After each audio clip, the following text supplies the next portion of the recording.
Picked up by Ingram. Lillard. This is for the win.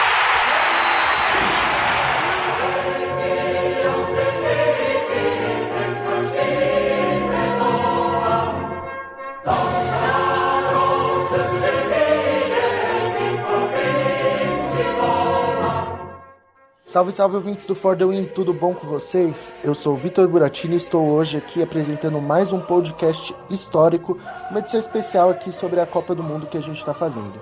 Hoje nós iremos falar da seleção da Iugoslávia, com enfoque nos times de 98 e 2002. Eu sou o Vitor Buratini e estou aqui com Pedro Henrique Kist. Fala galera, tudo bem? E com um convidado mais que especial. Dá um oi aí pro pessoal, Buga. Fala rapaziada do For The Win, um prazer falar com vocês. Ricardo Lugarelli dos canais ESPN, do NBB na web, do NBA League Pass. Tem que trabalhar, né? O importante é isso, é falar de basquetebol. Obrigado pelo convite, um prazer falar de basquete, ainda mais um ano tão importante como o ano de Copa do Mundo. E ao lado de vocês que têm feito um trabalho excepcional. O prazer é meu aqui, obrigado pelo convite. Valeu, Zé Buga. Bom, começar aqui com o Pedro. Pedro, conta aí um pouco da história da Iugoslávia antes dos mundiais de 98 e 2002, que foram assim os últimos dela, né? Posso fazer um pouquinho um apanhado da história política da Iugoslávia, Buras? Claro, acho importante. Beleza, é porque, pra quem não sabe, a Iugoslávia foi um país, um reino, né? E acabou se desmanchando no começo da década de 90 e formando vários outros países. É Sérvia, Croácia, mas continuou existindo um chamado República Federativa da Iugoslávia. Tecnicamente não é a Iugoslávia de verdade que a gente está se referindo antes de 92, mas ainda considera a Iugoslávia pela FIBA, né, que é a Federação de Basquete, então a gente vai considerar ela aqui no podcast. Então teve toda essa treta política que os países se separaram ali, mas isso não importa muito também, até 92, que é onde as coisas ficam um pouco mais complicadas, até pela Olimpíada. Falar um pouquinho só das Copas anteriores dessa que a gente vai falar um pouco depois. A Iugoslávia ela foi campeã da Copa do Mundo 3 vezes antes de se separar, em 1970, 1978 e 1990. Nessa época, o basquete FIBA ainda era considerado amador, entre aspas, né? Porque a NBA, que era a maior liga de basquete mundial, e até hoje não participava. Os jogadores não iam para jogar no basquete FIBA, não participavam pelos Estados Unidos. Então, iam jogadores americanos que estavam jogando na Europa, na Oceania, e jogadores do college, mas da NBA não iam. Então a Iugoslávia foi campeã em 70, com o Brasil de vice, não foi contra um confronto direto, mas sim pontos corridos, assim. Em 78, Iugoslávia, vice foi a União Soviética, e em 90, a Iugoslávia de novo, vencendo sobre a União Soviética. Não tem muitas informações sobre essas Copas, mas a gente pode falar que os principais nomes desses times eram o Krasimir Kozic, lá em 70 mesmo, e também o Drazen Dalipadic, lá em 78. São os caras que têm um pouco de renome, mas também não tem muitas informações sobre eles justamente por causa disso. Bom, Buga, você conhece aí algum desses nomes aí que ele já falou? Conheço, e o time de 78 é o primeiro mundial que eu tenho acesso. É o Mundial das Filipinas, em que o Brasil é medalha de bronze, uma bola espetacular do Marcel, um pouquinho para frente do meio da quadra, contra a Itália, um at the buzzer. Eu lembro que eu era moleque, eu devia ter de 6 para 7 anos, eu lembro de estar assistindo sentado na sala da casa da minha madrinha, um jogo que ficou muito marcado, e esse time de 78 da Iugoslávia era muito forte. Eu lembro que o meu primeiro contato, assim, em loco no basquetebol de alto nível, foi no início dos anos 80, no Mundial de Clubes que teve no Brasil. O Sírio é campeão em 79 sobre o Bosna Sarajevo, que na época era da Iugoslávia, mas a da Bósnia e Herzegovina, que é uma das repúblicas da Iugoslávia, aí depois da separação. E o Bosna Sarajevo tinha Deli Basic, tinha Dali Pajic, era um time muito forte. O Real Madrid também, quando ganhou nos anos 80 o Mundial aqui no Sírio, também tinham esses iugoslavos, podemos dizer assim, nesse time formado. Também tinha Corbalan, tinha Brabender, que eram espanhóis que fizeram essa base do Real Madrid, que acabou sendo campeão nos anos 80 aqui no ginásio da Ibirapuera. Então, a Iugoslávia sempre foi um time de muita tradição, de muito fundamento do basquetebol, sem dúvida nenhuma, apesar do Pedro ter destacado aí que não tinha a presença dos jogadores profissionais, mas se você imaginar que o Michael Jordan foi campeão olímpico em 84, então já eram grandes estrelas do basquetebol universitário que jogavam no mundo FIBA, mesmo não sendo profissionais, mas eram times americanos muito fortes. e aí mostra o poder da Iugoslávia e também da antiga União Soviética pela qualidade, inteligência do jogo, fundamento apurado que os caras prezam até hoje. Por isso que a seleção, mesmo com a separação, né, de várias repúblicas, né, a Iugoslávia se transformando em Sérvia, Croácia, em Bósnia, em tantas, em Montenegro, em Macedônia, existem vários países competitivos e a mesma coisa se reflete na União Soviética com Letônia, com Lituânia, com Rússia, com várias equipes fortes. Esse time de 90, para mim, é um dos maiores times da história que eu vi jogar, porque é o time justamente daquele documentário do 30 por 30 do Olsen Brothers, a separação do Vlad Divac, que era sérvio, com o Drazen Petrovic, que era croata. Petrovic, na minha opinião, modestíssima, é o maior jogador que eu vi jogar de basquete, contando o mundo FIBA e NBA. Ele era um cara fenomenal e muita gente acha que ele era um cara apenas chutador. E, na verdade, ele não era somente um chutador, ele era um cara organizador, de uma leitura absurda, de uma confiança, de um treinamento apurado, e era um cara capaz de fazer coisas absurdas já nos anos 80 em relação ao basquetebol. E aquele time de 90, com Kukoc, com Petrovic, com Dino Radja, com 3 croatas, porque naquela época da Iugoslávia, em 90, foi a última vez que o time jogou unido ainda como país.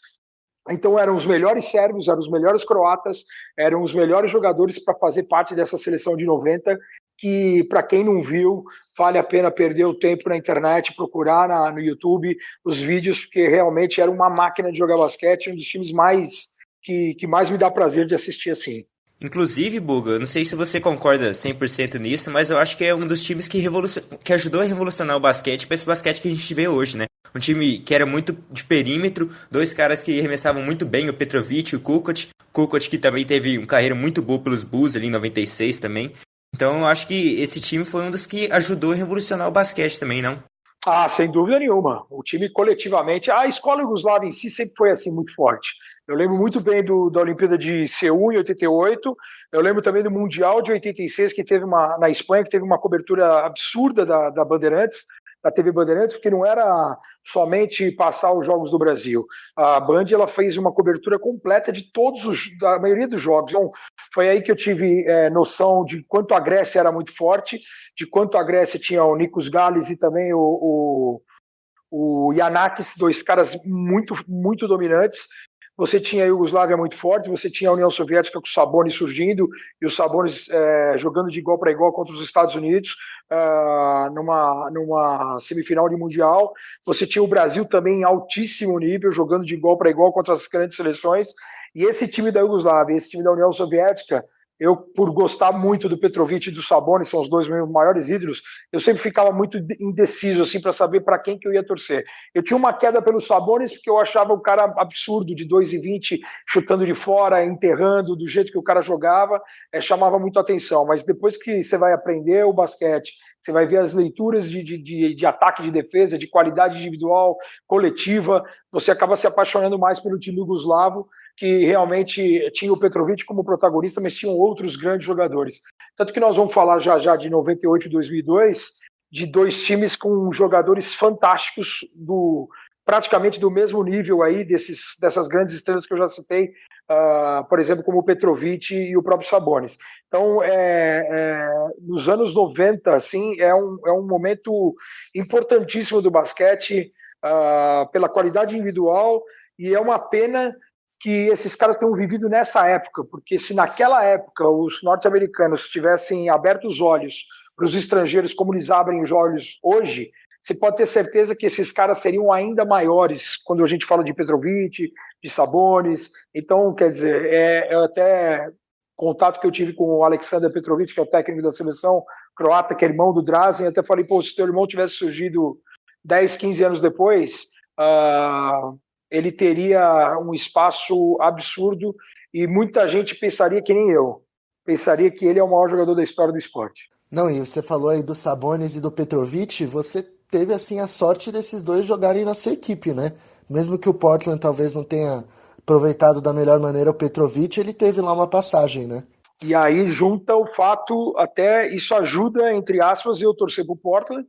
É um dos fatores, porque quando eu começo a me interessar por NBA no final dos anos 80, na metade dos anos 80, um pouco mais para frente, o Petrovic fazia parte do time e o Portland tinha os direitos do Sabonis caso ele fosse para a NBA. Somado isso, um All-Star Game em Chicago, em que o Drexler mata 3 bolas seguidas, eu falei, pô, ficou fácil para eu escolher o time por conta da qualidade. Você disse tudo, era um momento, isso até é retratado no Once Brothers, porque o Petrovic, quando ele morre em 93 no acidente de carro, ele morre no auge da carreira, fazendo 22 pontos no New Jersey Nets, sendo reconhecido como uma das maiores estrelas do basquete mesmo. E o Portland, infelizmente, não soube dar o espaço, aí eu ponho na conta do Rick Edelman, e não soube aproveitar o Petrovic da melhor maneira possível, preterindo ele, por exemplo, pelo Terry Porter, que era um armador de muita qualidade, só que, por exemplo, o Petrovic, o Alexander me falou que o Porter simulava, escondia lesões para jogava machucado, para não deixar o Drazen jogar. Porque sabia que se o Drazen jogasse, tivesse um ritmo de jogo ou uma constância dentro da equipe, ele não ia sair mais. Então, eu acho que foi uma falta de sorte, assim, do Portland ter caras na mesma posição que o Drazen, e eu acho que se ele tivesse se destacado ou jogado numa outra equipe, eu acho que ele poderia ter tido já logo na sua chegada na NBA, no final dos anos 80, um reconhecimento maior, um protagonismo maior do que ele teve, por exemplo, no New Jersey Nets, em que ele era um dos jogadores, né? Tinha Kenny Anderson, tinha Derrick Coleman, mas a confiança e do jeito que ele jogava, ele realmente contagiava todo mundo. Eu acho que foi uma falta de sorte e azar do Portland, cara, de não ter aproveitado o talento do maior jogador do esporte por conta de más escolhas. Até para completar, né, Vitão e Pedro, o Portland não pegou o Michael Jordan no draft justamente porque já tinha o Drexler. Então, quer dizer, os erros aconteceram em sequência e poderia até ter os dois jogados ao mesmo tempo, ao mesmo time. Jordan e Petrovic. Ia ser covardia, né, cara? Imagina, o backcourt do século. Porra, daí fechava a NBA e não precisava nem ter mais nada. Aí, acho que a gente não ia ter nem conversando essa hora, viu? Aí que você se apaixonava mesmo pelo Portland, hein?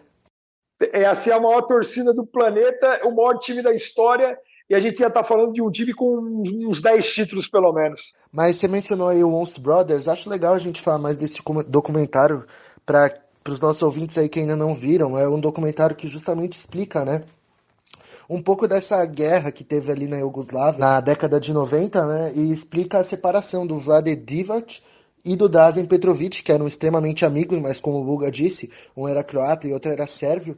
E é um documentário muito emocionante, assim, que o Vlade Divac é o próprio narrador dele, acho que vale a pena todo mundo ver. Inclusive, Buga, ele tem no Watch ESPN, porque foi produzido pela ESPN, né? Exatamente. Cara, eu até vi a semana passada na madrugada de novo, e o cara que tem um mínimo de carinho pelo basquetebol, é impossível você não se emocionar, porque além de ser o Vlade Divac, ele contando a história, é a primeira vez que ele pisa na Croácia desde da briga.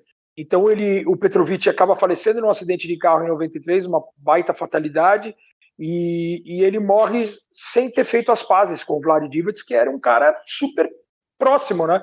Era um cara que desde das categorias de base dividia quarto com o Drazen Petrovic, era um cara que fazia parte da família do Petrovic, frequentava a casa do cara, e é um documentário emocionante, que assim, é uma fatalidade que acontece naquele título da Argentina em 90, porque na comemoração entra um cara com uma bandeira da Croácia, e naquele momento o Divac ele pega a bandeira e tira a bandeira do meio do caminho, porque naquele momento quem era campeão, porque já estava rolando as guerras, as brigas, já tinham morrido muita gente, só que ainda não estava consolidado a separação final dos países.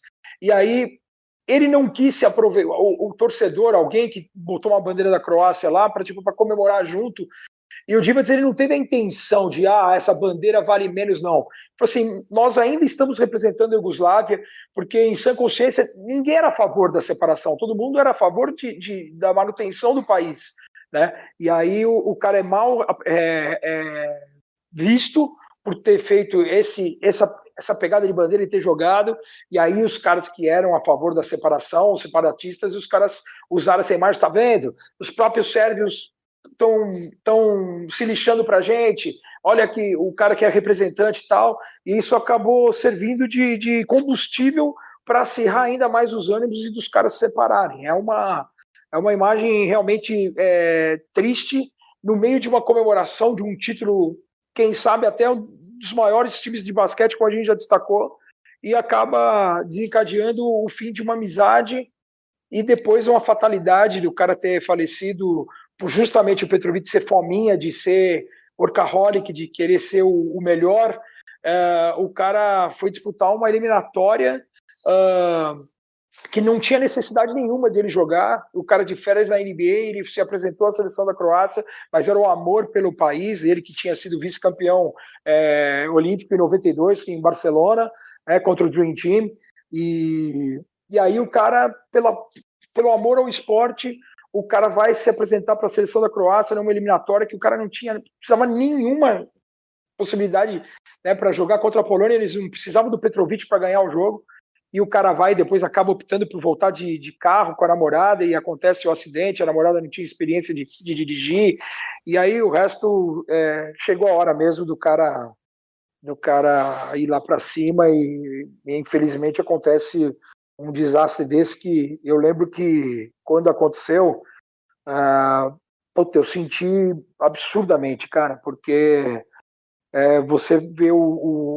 eu falo que é o maior ídolo que eu tenho no esporte, e você vê o cara no auge e é tirado bruscamente a vida de uma pessoa dessa maneira, né? Então é um negócio que marca. E eu lembro logo quando eu entrei na ESPN em 95, quando teve a comemoração de 2 anos do falecimento dele, ou um pouco mais para frente, acho que 96 ou 97, 4 anos do falecimento dele, eu já trabalhando por dentro do basquete, eu lembro de ter feito um texto sobre a morte dele, e eu lembro de ter ido para a ilha editar as imagens, e as imagens dele jogando tal, e, cara, de realmente cortar o coração, assim, de parar de editar, porque as lágrimas rolam de uma maneira fácil, né? É uma pena. Realmente, assim, esse documentário é muito emocional mesmo e vale a pena para vocês verem aí, que o que a gente deu aqui foi um breve resumo, porque lá os diálogos, assim, do Vlad, assim, são muito emocionantes mesmo. Mas agora, retomando aqui um clima, tentar ficar um pouco mais feliz, vou pedir uma opinião sua, Buga. Você acha que o time da Iugoslávia conseguiria bater o Dream Team de 92? Cara, eu não fico no muro em nenhuma pergunta, viu, Vitão? Eu vou falar para você, eu não acho que o time de 92 ganharia dos Estados Unidos, mas eu acho que os Estados Unidos teriam que jogar muito mais sério do que eles jogaram para ganhar da Iugoslávia completa. Eu acho que os Estados Unidos, com Bird, com Jordan, com Magic Johnson, com todos eles, Charles Barkley, que foi o cestinha de Barcelona, eu acho que eles iam ter que encarar os 40 minutos de uma maneira mais séria, e eu tenho certeza que a Iugoslávia completa ela ia perder por uns 10, 15 pontos. Mas os caras iam ter que jogar sério. Iam ter que jogar para valer a cada bola, porque o time iugoslavo era muito forte. Tinham vários jogadores sérvios. A Iugoslávia ela acabou sendo banida, né, daquela Olimpíada, ela não pôde participar, assim como a União Soviética participou como SEI, né, como comunidade independente, os estados independentes, e aí a Rússia, a União Soviética, tanto que a Lituânia é medalha de bronze, né, no Mundial na Olimpíada de 92, ganhando justamente, se eu não me engano, da SEI, da Comunidade dos Estados Independentes, e que tinham jogadores russos, letões e por aí vai.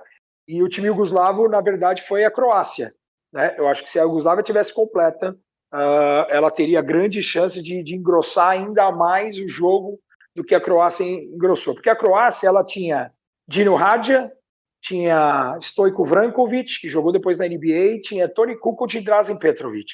Tinha Arijan Komazet também, que foi um outro jogador que era importante. Mas dos 5, o Radja, Petrovic e o Kukoc faziam parte da seleção iugoslava. Ou seja, os outros 9 jogadores ou eram sérvios, ou eram bósnios, ou eram macedônios, ou eram montenegrinos. Então, era um time muito forte. Aí você tinha Paspali, você tinha Vladic, você tinha pivôs mais de referência, caras mais fortes, Tanto que o time de 96 também toma uma surra na final, mas é um time já com muita qualidade, e nós vamos falar daqui a pouco de alguns caras aí, como o Djordjevic, por exemplo, com o Zeljko Rebraca, que era um cara que também depois, no final de carreira, jogou na NBA e não teve tanto espaço como deveria ter tido. Então, sem dúvida nenhuma, os Estados Unidos seriam campeões, mas eles teriam que jogar mais sério e o jogo terminaria ali na casa de 10, 15 pontos. Se eu não me engano, a final contra a Croácia, acho que foi por volta de 30, 32 pontos de diferença. Eu acho que os Estados Unidos ganhariam da Iugoslávia completa por uns 15. Bom, vamos lá. Agora vamos começar o tema mesmo do podcast, que é os times de 98 e 2002 no Mundial da seleção iugoslava, né, que foram bicampeões. Podem começar aí a falar que é de vocês, avô.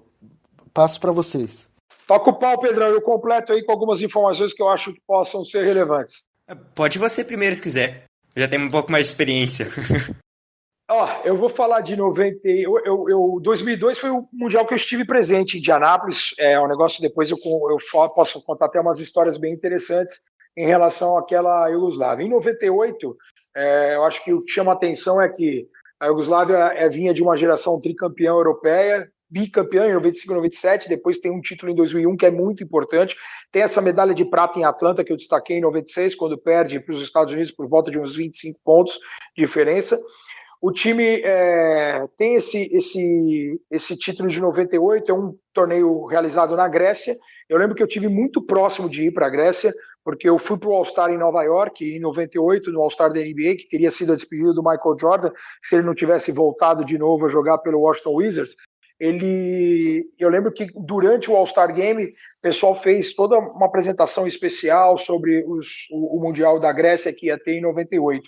Então era um time dirigido, para mim, pelo maior treinador da história do basquete, aí é o Zeljko Obradovic, que é um gênio, é o maior vencedor da história da Euroliga. Ele era o técnico desse time de 98, e o time de 98 era um time forte por conta de dois jogadores que, na minha opinião, chamam muita atenção. Um é o Aleksandar Djordjevic, que por coincidência hoje é técnico da seleção sérvia, é um dos gênios também, é um outro cara que infelizmente o Portland não soube aproveitá-lo, jogou no Portland, mas jogou muito pouco. Ele vai para uma época em que os estrangeiros também não tinham muitas possibilidades. Ele era um cara muito dominante na Europa, muito confiante, organizador, matava a bola, era um cara que jogava na posição 1-2, um carequinha, um cara de extrema competência, extrema qualidade, e ele tinha feito numa dos europeus, se eu não me engano, acho que em 95, que é uma final contra a Lituânia, que a Croácia é a medalha de bronze e ela se nega, tem até isso no 30x30, ela se nega a receber a medalha de bronze com a Sérvia no alto do pódio. E nessa final de 95, por exemplo, o Djordjevic, para a gente ter uma ideia, o cara faz mais de 40 pontos e não é o MVP da final. E aí, eles em 97, a Liga, o Campeonato Europeu, o Eurobasket, acaba dando o Djordjevic como MVP, sem ele ter sido protagonista, mais ou menos meio que corrigindo um erro. E esse cara, em 98, ele já era uma das referências do time. E o outro, que para mim, eu até brinco, eu falei do Zeljko Rebraca, que é um cara que jogava no Treviso, da Itália, que depois, mais para o futuro, vai jogar na NBA, no Detroit Pistons. Eu costumo brincar nas transmissões, quem acompanha, eu sempre falo que a NBA chora por esse cara sequer ter pisado na NBA, que é o Dejan Bodiroga. Bodiroga é um armador de mais de 2 metros de altura, com uma visão de quadra absurda, um fundamento apurado, um all-around, um cara que fazia de tudo, de pegar rebote, de pontuar na meia distância, a leitura de jogo dele era absurda, e eu tive o prazer de vê-lo jogar em 2002 em loco, de tirar o chapéu, sem dúvida, acho que para mim o cara mais absurdo que não jogou na NBA, que atuou no basquetebol e não pisou na NBA. É um cara que nessa época ele foi muito dominante nesse Mundial de 98. Esse Mundial acontece na Grécia por conta do desempenho dele. O Panathinaikos vai lá e desembolsa um caminhão de dinheiro para trazer o cara para o Panathinaikos, e aí o Panathinaikos começa uma caminhada de vários títulos em sequência no basquetebol europeu, da Euroliga. E aí esse Mundial, ele me chama a atenção por quê? Porque são 2 vitórias contra a Rússia, 2 vitórias contra a Grécia na Grécia, e um jogo duríssimo contra a Argentina, que tinha um dos maiores arremessadores da história. Todo mundo fala na Argentina, fala no Ginóbili. Como eu sou mais velho que vocês, eu posso contar a história de um cara chamado Juan Espil. E esse cara, ele era um dos maiores atiradores que eu vi de bola de fora. confiança de matar a bola de tudo quanto é lugar, e a Argentina faz um jogo duríssimo contra essa Iugoslávia do Obradovic, com o Bodiroga, com o Djordjevic, com o Rebraca. Tinha um outro cara também que jogava na Espanha na época, que era muito pontuador, que era o Miroslav Beric, e era um time... cara, não tem como falar algo da Iugoslávia por conta de 2 vitórias sobre a Rússia, 2 vitórias sobre a Grécia e essa vitória sobre a Argentina, do Spil, do Marcelo Milanésio, que era um grande time argentino na época. Então, acho que esse título de 98 é indiscutível, a supremacia da Iugoslávia por conta desses talentos individuais. E você falou do Bodiroga, ele foi o cara que foi simplesmente o MVP do torneio, né? E o cara que levantou a Iugoslávia desde o começo. Foi o líder de pontuação, o cara que, apesar de não ter sido o grande destaque das finais, se não me engano, foi o... Deixa eu até abrir aqui para conferir. Foi o Rebraca. Acho que na semi contra a Grécia... na semifinal contra a Grécia, se eu não me engano, ele destrói com o jogo e isso lhe garante a contratação pelo Panathinaikos pós-mundial. Foi um jogo que foi pra prorrogação até esse jogo com a Grécia, né? Um jogo apertado pra caramba. E só que daí na final o Rebraca assume a responsabilidade em relação à pontuação. Mas o Bodiroga era um cara excelente, né? Um cara que tinha um trabalho de pé muito bom.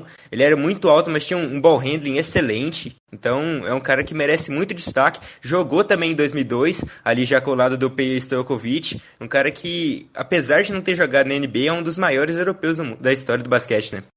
Sem dúvida nenhuma. O Bodiroga, para mim, ele tem uma carreira. Eu acho até que ele não vai para a NBA, não por conta de motivação, e por conta de contratos que acontecia muito na época, de o cara ganhar muito dinheiro na Europa e os buyouts serem muito altos, e na época ainda as pessoas não davam essa oportunidade de estrangeiro. Eu tenho um grego que é famoso, que é uma das maiores lendas aí, já num outro período, que é o Vassilis Spanoulis, e ele quando vai para a NBA, ele vai para o Houston Rockets e ele é reserva, e ele, na época, treinado pelo Jeff Van Gundy, e o Jeff Van Gundy põe ele o primeiro ano inteiro na reserva, e ele fala assim, eu sou o Spanoulis e tal, ele fala assim, mas novato para mim tem que sentar o primeiro ano inteiro, tem que aprender a jogar só aquele garbage time, ou jogar quando o jogo está decidido a favor ou contra. E ele falou assim, eu não preciso disso aqui, cara. Eu já era um cara conhecido na Europa, já tinha sido campeão de Euroliga, já tinha feito um campeonato absurdo com a seleção grega, inclusive tirando os Estados Unidos numa semifinal de Mundial do Japão em 2006. E é um cara que não precisava provar mais nada para ninguém. Então, eu acho que o Bodiroga, ele também só não vai para a NBA por conta dos contratos elevados, de Barcelona, de Panathinaikos, porque por onde ele passa também, ele recebe salários estrondosos, e aí ninguém tinha essa coragem de pagar esse buyout para poder liberá-lo. A mesma coisa aconteceu com o Djordjevic. O Djordjevic joga no Portland, eu não lembro de cabeça, mas algo em torno de 15 jogos, ou nem isso. E aí ele fala assim, para jogar no Portland aqui, para tentar jogar na NBA, conseguir meu espaço, jogar 15 partidas aqui e ganhar menos do que ele ganhava na Europa, e já consagrado na Europa, é um cara que conseguiu ser, o Djordjevic, por exemplo, estrela no Barcelona e no Real Madrid, então ele não precisava disso aí, entendeu? Então, às vezes, é um momento diferente, por isso que esses dois grandes jogadores, um sequer pisou na NBA e o outro teve o mínimo de espaço. Tem uma entrevista, a gente fez uma entrevista com o Rolando Ferreira um tempo atrás, tá até nas nossas redes sociais e tal. Foi há 10 anos atrás que a gente tá falando, no caso, que o Rolando Ferreira foi pros Blazers, mas ele fala muito bem disso, como a NBA tem tinha um pouco de desprezo pelos estrangeiros, né? Não tinha esse destaque que a gente tem hoje com Giannis Antetokounmpo, os caras todos australianos jogando lá. Na época era bem diferente mesmo. Ele fala que ele não fazia ideia do que fazer lá, porque ele não conhecia ninguém, não fazia ideia de como funcionava a vida lá mesmo. Então é uma entrevista bem interessante para ver esse lado do jogador. Quem acha que abre espaço para isso aí é o San Antonio Spurs, cara. O San Antonio que começa a ter olheiros pela Europa, começa a dar espaço, por exemplo, ao Ettore Messina, que é um assistente técnico já renomado, multicampeão na Europa. E você vê a quantidade de jogadores que o San Antonio escolhe via draft, desde a época de Ginóbili, de Luiz Scola, foi draftado por lá, Acho que o Leandrinho foi draftado pelo San Antonio. Então, o Aaron Baines, que é neozelandês naturalizado australiano, o cara ele foi melhor reboteiro da Euroliga em 2012 pela União Olímpia Ljubljana. Eu fiz essa Euroliga pelo Sports Plus e logo depois ele foi pinçado pelo San Antonio. Quer dizer, o San Antonio é o time, foi a franquia que, com a chegada do Popovich, até acho que Popovich também, por ser filhos de sérvios e de croatas, o cara conseguiu abrir esses olhos. O Dallas também foi um outro time que também sempre deu muito espaço, com Nowitzki, com Nash, com os estrangeiros, por conta da chegada do Donnie Nelson, né, que era o filho do Don Nelson, foi lendário técnico do Dallas. O Donnie Nelson ele foi assistente técnico da Lituânia. Então ele começa a ter esses contatos maiores com os grandes jogadores do basquetebol europeu, e aí são duas franquias, por exemplo, a gente citar, que acabaram mudando um pouquinho essa diagramação da NBA hoje, dessa globalização de você dar tanto espaço para os estrangeiros. E hoje você tem o Siakam, MIP estrangeiro, o MVP é estrangeiro, o defensor é estrangeiro. Então, cada vez mais os estrangeiros vão tomando conta da liga, e é uma pena, eu repito, que o Petrovic, que Bodiroga, que Djordjevic, que Danilovic, que é outro, Sasha, que é um outro monstro que jogou no Miami Heat, que se eles tivessem pintado numa época diferente, um pouco mais para frente, eles seriam muito maiores do que eles são. Bom, agora a gente falou bastante aí do Mundial de 98. Bora pro de 2002 aí, que você tem umas histórias legais para contar, né, Buga? Cara, 2002 foi uma experiência maravilhosa. Eu fiquei lá por volta de uns 25 dias, quase um mês em Indianápolis. Era muito legal a cidade. Para quem não conhece, Indianápolis é muito famosa por conta das 500 milhas. A cidade inteira respira automobilismo, mas é uma cidade bem pequena, assim, são poucas quadras. O downtown de Indianápolis é bem restrito. Os hotéis eram muito perto, os ginásios, né, eram com o Sick Field House, que na época era o ginásio do Indiana Pacers, que é um ginásio para basquetebol apenas, não tem nada que jogue lá diferente, era apenas isso. E tinha o RCA Dome, que era o estádio do Indianapolis Colts, que foi adaptado para jogar o basquete nessa primeira fase com o time norte-americano. Então, pô, era você tropeçar nas ruas, você cruzar com jogadores. Assim, eu já tinha ido para 3 All-Stars, e no All-Star Game a NBA é muito rígida, você não pode pedir autógrafo, você não pode conversar, é tudo muito profissional. E no Mundial, mesmo sendo nos Estados Unidos, com exceção do time americano, que ficava realmente num hotel diferente, o restante todo mundo ficava no mesmo hotel e os caras se trombavam, a gente trombava com os caras da lanchonete. Então eu fui com o Milton Leite, com o André Kfouri, com o Vladimir Marques, com o Edu Galete, que era o nosso coordenador, e com o Laudemir Ferreira, que era o pré-A, que era o câmera. Então nós somos em 6. Cara, e era uma coisa absurda, de você entrar numa lanchonete 1 da manhã para comer um sanduba, eu e o André, e cruzar com José Picolin Ortiz, que é um dos maiores nomes da história do basquetebol porto-riquenho, e o cara tá num dia de folga e sentar com a gente e acabar comendo. A mesma coisa acontecia num bar em que todo o time da Iugoslávia se reunia, era um bar temático, como se fosse um bar de esportes, mas um bar lanchonete com telão tal, e música ao vivo. E tinham tantos sérvios, jugoslavos na época na cidade, turcos, sérvios e argentinos. Foi uma loucura o que tinha de sérvios naquela semana que culminou com o bicampeonato deles. Que os torcedores botavam na música ambiente do bar, desse bar temático de esporte, as músicas sérvias. Então virava um caldeirão, virava uma arquibancada, o bar com 2.000 pessoas e os jogadores do lado de fora sentados, assim, numa boa, tranquilo, tomando um refrigerante, batendo um papo. Então foi um negócio, assim, uma experiência absurda de você ver os seus grandes ídolos, alguns caras, como por exemplo o Peja Stojakovic, que tinha sido MVP no Europeu de 2001, depois tinha jogado o All-Star em 2002, eu estive presente, tinha ganho o torneio de 3 pontos em 2002, você tinha já o Vlad Divac aí, que tinha sido All-Star um ano antes, já com uma carreira bem consolidada depois de Lakers, de Charlotte, de Sacramento. Você tinha o Bodiroga, que era MVP da Euroliga, atual MVP da Euroliga, era um cara absurdo. Você tinha já Igor Rakocevic, que depois do Mundial acabou indo para o Minnesota. Você tinha Marco Jaric. O Jaric ficou mais conhecido por ser o primeiro marido da Adriana Lima, aquela modelo, mas é um cara que depois tinha sido campeão da Euroliga com o Ginóbili no Virtus Bolonha, e depois do Mundial ele vai para a NBA também. Você tinha Milos Vujanic, que já tinha acabado de ser draftado para o New York Knicks, que era um gatilho, e é um cara que nunca vingou, porque na sequência ele foi o maior cestinha da Euroliga, é um cara de mais de 20 pontos por partida, mas é um cara que num time repleto de estrelas ele passava despercebido. Você tinha o Dejan Tomasevic, que era um cara não brilhante, mas eficiente, tinha sido MVP da Euroliga no ano anterior. Então, você tinha Radmanovic, Predrag, Drobnjak, dois caras que jogavam na NBA, mas que não tinham destaque. Então, era um time absurdo. Era uma seleção gigantesca, fantástica. E mesmo assim, perdendo uma partida na primeira fase para a Espanha com o Pau Gasol, teve uma derrota na segunda fase para Porto Rico, e aí eu sempre, quando eu falo de Porto Rico, eu falo que Porto Rico é o Robin Hood, né? Porque Porto Rico costuma ganhar dos grandes e perder dos pequenos.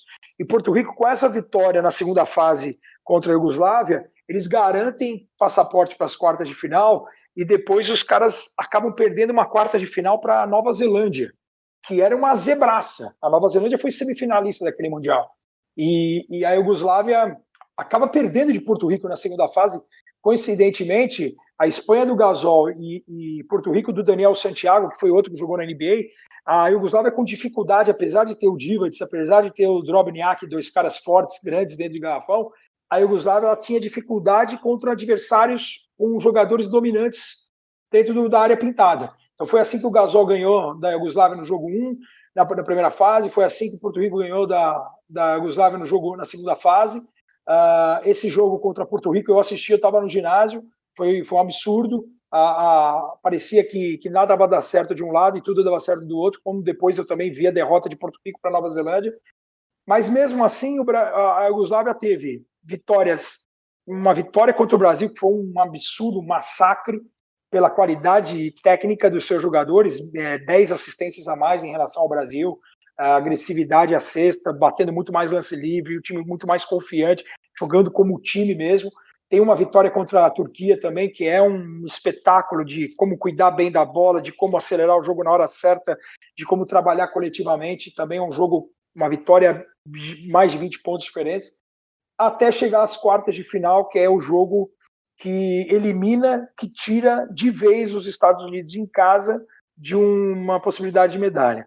Os Estados Unidos tinha perdido da Argentina, a primeira derrota com os profissionais, tudo bem que não era um time de ponta, o time tinha Antonio Davis, tinha Byron Davis, tinha Shawn Marion, tinha Paul Pierce e Reggie Miller, mais uma questão de homenagem por Indianápolis, o Mundial, e os Estados Unidos acabam perdendo da Iugoslávia no mata-mata, justamente com o show dos dois caras que atuavam na NBA com o maior protagonismo, que era o Stojakovic e o Divac.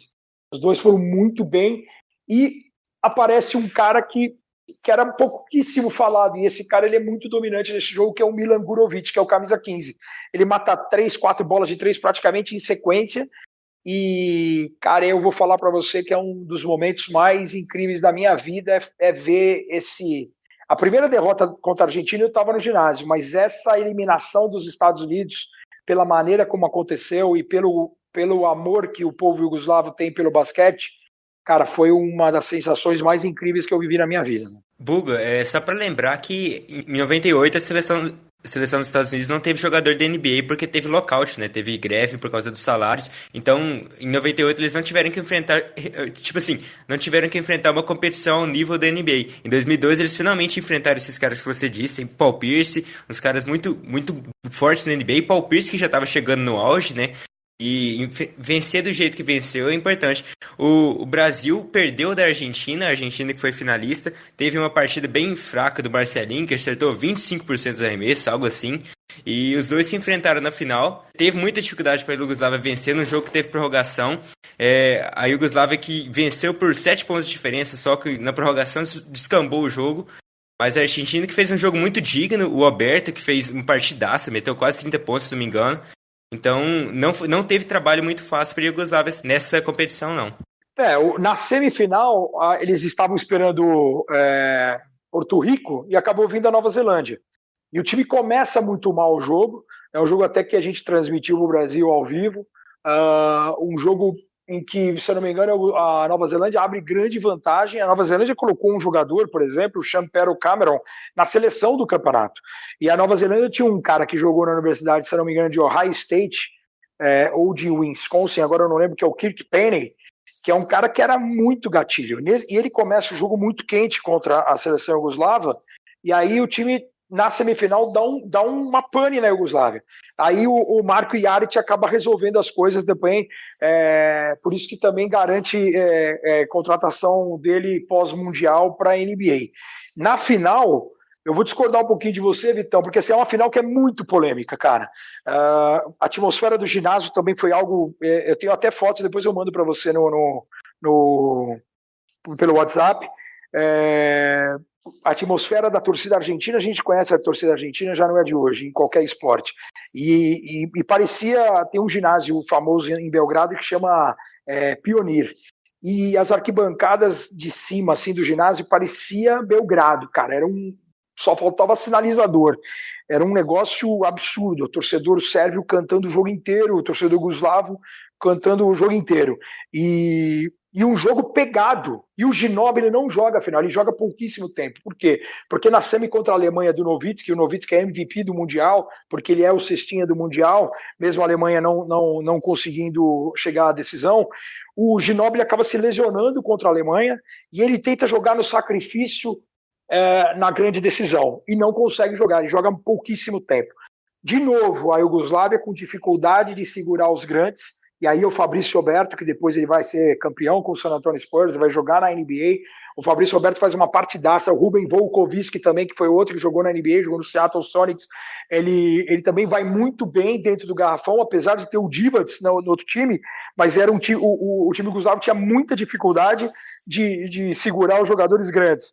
O Scola estava começando, o Scola vinha da reserva, ele tinha menos minutos do que depois que ele vai se tornar o grande Luiz Scola. Então, e é um jogo marcado por uma falta do Ugo Sconotini no final do jogo, que é uma coisa absurda, cara. É bem polêmica a final. Se você ver e rever, uma hora você vai achar que foi falta, uma hora você vai achar que não foi falta, e é um jogo dramático. E tanto que um dos árbitros, não sei se é um dominicano, porto-riquenho, eu sei que é um latino, e tem um árbitro grego, e o grego ele é acusado, por toda a imprensa, de que ele teria ajudado muito a Sérvia e Montenegro na época, né, a Iugoslávia, para ser campeã mundial. Então é uma final que perde um pouco do brilho por conta do Ginóbili ter machucado, e eu acho até que se o Ginóbili tivesse jogado a final inteiro, eu acho que a Argentina era até favorita pela qualidade individual da Argentina, que também era muito forte na época, com jogadores que atuavam na NBA, com jogadores que atuavam em grandes times do basquetebol europeu na época, na Espanha, e é uma pena, tanto que em 2004 a Argentina é campeã olímpica, e na primeira fase tem a revanche contra a Sérvia, e tem aquela cesta de uma mão só do Ginóbili no at the buzzer, colocando, entre aspas, um pouquinho de justiça nesse confronto, entendeu? Certo. Que timão esse aí da Argentina também, hein? Só fazer aqui uma pequena correção, Buga, que quando você tava falando aí, você chamou o Pedro de Vitão, mas eu sou Vitão, tá? Tudo bem. Buga, você falou do Fabrício Roberto, né? Mais um exemplo de um cara que foi draftado pelo San Antonio Spurs, né? Draftado não, ele assinou como free agent lá em 2005, mas é mais um dos caras que chegou nessa geração não americana dos Spurs. Não, sem dúvida. A gente, se for para falar os caras dos gringos dos Spurs, a gente vai passar o podcast inteiro falando, né? Porque realmente é um time que sempre deu muito espaço, né, para os estrangeiros, e isso é muito legal. Sim. E você, quando eu te chamei aqui para gravar o podcast, você falou que tinha uma história legal lá com o Paulo Amigão, acho, do Mundial de 2002, não é isso? Cara, o Amigão, cara, isso quando eu estava falando do Kirk Payne jogou no Wisconsin, tá? Só para deixar claro. Cara, o Paulo Soares, ele é um cara fantástico, né? O Paulo Soares, o amigão da galera, ele é um cara bonachão, a gente sabe o quanto o pessoal tem carinho por ele, não é à toa que ele é um amigão, e ele é o cara que fecha todas as noites com a gente de conta dos Sport Center e tal. E ele é um cara que é um exemplo, assim, para quem quer ser jornalista, para quem quer ser comentarista, narrador, repórter, o que quer que seja. É um cara que é muito dedicado.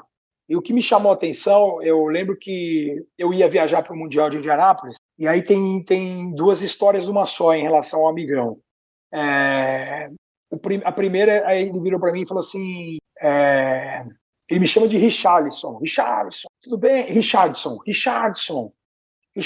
que você vai fazer sábado? Eu ia viajar terça para Indianápolis. Eu falei, meu amigão, eu tô em casa, cara. Tô arrumando as malas, tal. Eu era casado, não tinha filho ainda, tal. Eu falei, eu vou estar em casa, tal. Ele falou assim, meu amigão pode ir na sua casa? Eu falei, lógico, amigão, um maior prazer, cara, vamos lá, tal. Não, tudo bem, não vou te incomodar? Eu falei, claro que não. Aí o amigão foi até em casa, pegou um caderno universitário de 200 folhas, ele chegou, o lugar mais legal da minha casa, era uma casa de vila, era a cozinha. Então tinha uma mesa grande assim, a gente sentamos ali, ele falou assim, sabe o que é? Eu queria que você me falasse sobre o Mundial de Indianápolis. Eu falei assim, porra, mas o que você quer saber? E eu tinha feito um dossiê do Mundial de Indianápolis para deixar aqui na ESPN para quem fosse fazer as transmissões. Eu não era comentarista na época, eu era o coordenador e o editor-chefe do Por Dentro do Basquete, eu ia coordenar as transmissões de lá, mas eu sempre fazia um material de transmissão para os caras. Então, quantas vezes se enfrentaram Porto Rico e Nova Zelândia? Se cruzar Porto Rico e Nova Zelândia em mundiais, Porto Rico e Nova Zelândia em Olimpíadas, Porto Rico e Brasil em FIBA América, Porto Rico e Argentina em FIBA América. Então eu fiz todos os confrontos com a ajuda do pessoal da FIBA Américas e tal. Eu fiz todo o material lá. Então, número 4 de Porto Rico, José Piccoli Ortiz. Piccoli Ortiz jogou no Utah Jazz, jogou no Real Madrid, jogou no Barcelona.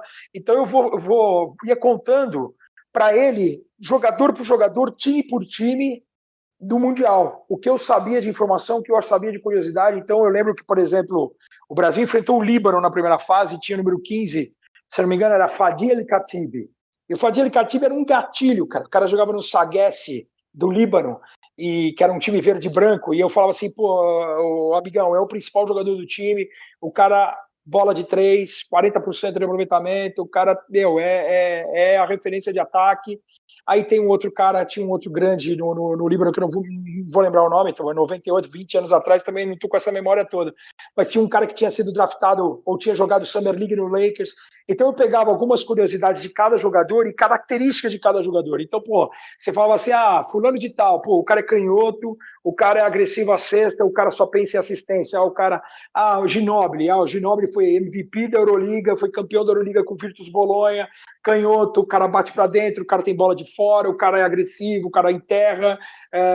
Tentado falar algumas características de cada um dos 12 jogadores de cada uma das equipes. E o amigão ficou comigo tipo das 2 da tarde até 9 da noite, cara, anotando tudo, cara, tudo que eu falava. Argentina vai ser isso, não foi, foi campeão em 50, não foi campeão nunca mais, ou faz isso, ou há tantos anos não chega numa final, numa semifinal, entendeu? De pegar curiosidades em relação a cada uma das equipes, a cada treinador, a cada jogador. E eu falei assim, ele falou assim, eu não sei quais jogos que eu vou fazer, Buga, então eu vou estudar para todos. E o cara, por tudo que eu falava, ele anotava, cara, porque ele nunca tinha feito basquete assim, um campeonato inteiro. E aí ele falou assim, Richardson, o que eu posso falar, cara? O que você acha que pode acontecer? O que eu posso falar para falar assim, para os caras acharem, o amigão vai meter uma dessa e os caras vão pirar, né? Eu falei assim, amigão, você pode cravar então que a Argentina é no mínimo bronze. Aí ele falou, você jura? Eu falei, juro, cara, é a maior geração do basquetebol argentino. A gente na época, até para não falar que o Bugarelli é Mandiná e eu estou me valorizando aqui, mas é verdade o que aconteceu. A gente na época, a gente tinha o Sport Center argentino aqui no Brasil, a gente recebia as imagens do Sport Center argentino, e eu tinha mais imagens à minha disposição da Liga Argentina de Basquete do que da Liga Nacional, que não era da ESPN. Então, eu estava por dentro muito do campeonato argentino. As principais estrelas da Argentina jogavam na Europa. O campeonato argentino já era muito forte por conta dos norte-americanos que jogavam lá. Tinha o Estudiantes de Olavarria, tinha Independiente de Venado Tuerto, tinha Atenas de Córdoba, tinha Boca Juniors, tinha uns times muito dominantes, como hoje tem o São Lourenço de Almagro, é o time que comanda a Liga das Américas por conta do alto investimento. Então, os americanos que jogavam no início dos anos 2000 na Argentina era de um nível altíssimo. o campeonato era muito forte, os times eram muito fortes. O Sérgio Hernandes, hoje técnico da seleção argentina, era técnico dos Estudiantes de Olavarria, que era um time preto e branco, era um time muito encardido, difícil de jogar, jogava num caldeirão, num ginásio apertado, e a gente recebia essas imagens, a gente recebia os highlights. Então todos os argentinos, quando surgiam nas categorias de base, eu já sabia de como que os caras... E a Argentina tinha sido, em 2001, no Mundial Sub-21, se eu não me engano, vice-campeã mundial, no Mundial de Saitama, no Japão, onde tinha escola, onde tinha Frederic Kamerix, que foi draftado pelo Portland, por exemplo. Então, eu já conhecia o Pepe Sanches, tinha jogado na Universidade de Temple, a gente já tinha as imagens dele na universidade, lá na ESPN. Então, pela quantidade de material que eu tinha à minha disposição, eu conseguia ver a Argentina como um time de ponta para brigar por pelo menos um bronze. E eu brinquei com ele, eu falei assim, pode cravar que a Argentina, vai ser no mínimo bronze, e a Argentina só não foi ouro porque ela foi roubada na final. Então, quer dizer, o amigão confiou em mim, meteu essa no ar, e aí Deus ajuda quem merece, que é uma frase que eu costumo falar bastante, Vitor e Pedro. A primeira derrota dos Estados Unidos na história com o basquetebol profissional, com os profissionais, que aconteceu em Indianápolis, para a Argentina, quem narrou foi o Paulo Soares daqui. O Milton Leite estava lá comigo, mas era um jogo que, como o Brasil tinha jogado um pouco antes, a gente tinha feito o jogo do Brasil de lá, e aqui o pessoal da ESPN resolveu dar uma folga para o Milton, para não narrar 2 jogos seguidos. Falou, Milton, vai descansar e tal. E aí, aquele jogo, ele é emocionante por um lado, porque eu fiquei assistindo o jogo, era a primeira derrota da história de um time formado por profissionais. Mas, em compensação, assim, pro meu lado profissional, foi meio broxante, porque eu estava no ginásio vendo a história acontecer e eu não fiz parte dessa transmissão diretamente, porque o Milton, que estava do meu lado, ele assistiu o jogo na arquibancada, nas cadeiras do Consic Field House, e ele não fez o jogo comentando o jogo, narrando o jogo, ele e o Vlamir, nem o André na reportagem. O Paulo Soares fez do Brasil, ao lado do Zé Boquinha, a primeira derrota. Então, quer dizer, nada é por acaso. Se o cara se preparou, se o cara se esforçou, o cara perdeu um sábado do dia dele, podia ter passado com a família, o cara foi para minha casa e o cara foi prestigiado com a derrota, primeira derrota dos Estados Unidos, está na voz dele, e era um campeonato mundial, como teve o Mundial de Futebol em 2002 na Coreia e no Japão. Esse Mundial de Basquete ele foi exclusivo da ESPN, tanto para TV aberta como fechada. Então, o único cara no mundo que narrou a derrota dos Estados Unidos, a primeira, com os profissionais, quem foi o Paulo Soares. Eu acho que Deus ajuda quem merece. Eu só tô impressionado que você fez um dossiê lá em 2002, nos começos da internet ainda, né, desse tamanho. E hoje a gente tem dificuldade para pesquisar informação sobre, sei lá, o Mundial de 2002. Imagina na época, sem internet. Eu vou tentar achar, cara. Eu tô com um HD externo recente, que eu mudei de casa. E eu vou achar esse material, cara. Você vai me mandar um e-mail depois e eu vou te mandar. Puta, sem sacanagem. Quando eu mostrei lá na ESPN pro Trajano, o Trajano, ele imprimiu, cara, ele fez várias cópias. Ele falou assim, cara, eu nunca vi um trabalho desse de pesquisa. E você vai falar assim, porra, Buga, mas porra, China e Líbano. Tinha a história do confronto e tinha, e tipo assim, a China ganhou do Líbano de 72 a 58 em 1984. Quem que foi o cestinha da China e o cestinha do Líbano? Eu tinha pelo menos o principal cestinha de cada um dos times. Caramba! Cara. E não só do Brasil. Eu vou te falar que foi um trampo absurdo. Eu ganhei um livro de um jornalista que era uma das minhas referências, que é o Edgar Alves, trabalhou muito tempo na Folha de São Paulo. Ele, quando viajava para as Olimpíadas, para os Mundiais, ele me trazia os media guides impressos desses mundiais, isso me ajudou bastante. Foi assim em Atlanta, foi assim em 98 na Grécia, no Mundial, foi assim Sydney 2000. Então eu tinha muita coisa, e ele me deu um livro uma vez que era, acho que sobre os campeonatos asiáticos de 60 a 84, eu acho. É um livro de capa dura, assim, é um negócio bem interessante. E ele falou assim, cara, eu sei o quanto você gosta de estatística, o quanto você gosta de história, eu vou dar na sua mão, que eu sei que você vai utilizar da melhor maneira. E foi um negócio muito legal. Cara, mas eu te falar, eu gastei muito dinheiro com o roteiro urbano, mandando mensagem para Porto Rico, não tinha celular ainda, era o começo de celular, né? O celular começa ali também no início dos anos 2000, a internet começa em 96, Atlanta é o primeiro grande evento com internet. Eu sei que foi muito trabalhoso, mas, cara, foi muito gratificante você consegui levantar informação de todos os jogadores, de todos os caras, e foi muito legal, cara. Eu imagino mesmo. Se conseguir achar, manda pra gente dar uma olhada, pô. Vou mandar sim, cara. Vou achar e vou mandar sim. Pelo menos o material do Brasil, para vocês terem uma ideia de que é um negócio bem, bem legal mesmo. Show, cara. Valeu demais. Bem didático para quem nunca viu na vida. O cara vai bater o olho e vai falar assim, pô... Eu lembro que o Milton Leite, ele pegou uma dessas versões impressas e ele foi lendo daqui até Indianápolis de avião, anotando as curiosidades que ele achava interessante ou não, cara. Muito legal. Meu, que trampo sensacional, hein, Buga? Parabéns, viu? Valeu, cara, valeu. Bom, quando a gente faz com amor, dá nisso, né, cara? Eu acho que o importante é isso. Fica tudo melhor, né? Sem dúvida.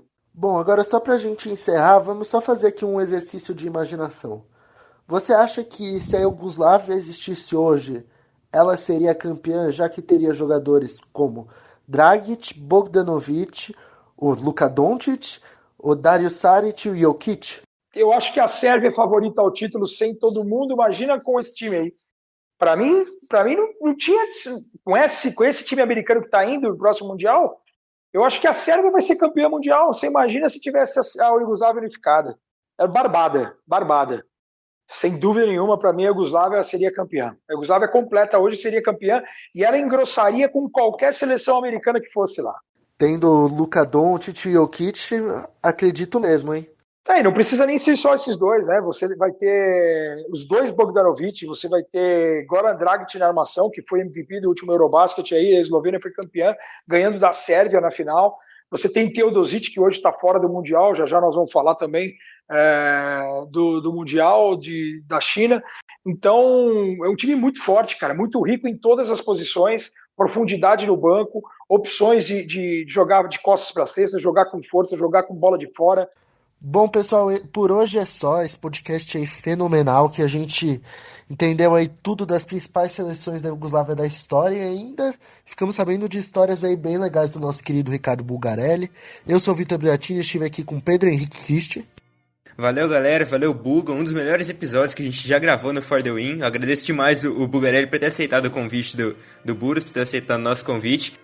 E então é isso, sou o Pedro Henrique Kist. Quem quiser me seguir no Twitter, PH_Kist. Segue as redes sociais do For The Win, Twitter, @_For The Win, no Instagram For The Win Oficial. E um abraço. E muito obrigado ao nosso convidado mais que especial aí, Ricardo Bulgarelli. Valeu, Vitão, Pedro, obrigado pelo convite aí. Sempre muito legal falar de basquetebol, ainda mais contar histórias da Iugoslávia, um país que é apaixonado pelo basquete, como nós três somos, e contar histórias de grandes nomes aí, né? De Drazen Petrovic, de Alexander Djordjevic, de Dejan Bodiroga, caras que poderiam ser maiores caso não tivessem sido preteridos na NBA. Né? Isso aí, então. Muito obrigado, ouvintes do For The Win, e até a próxima. Tchau, tchau, pessoal.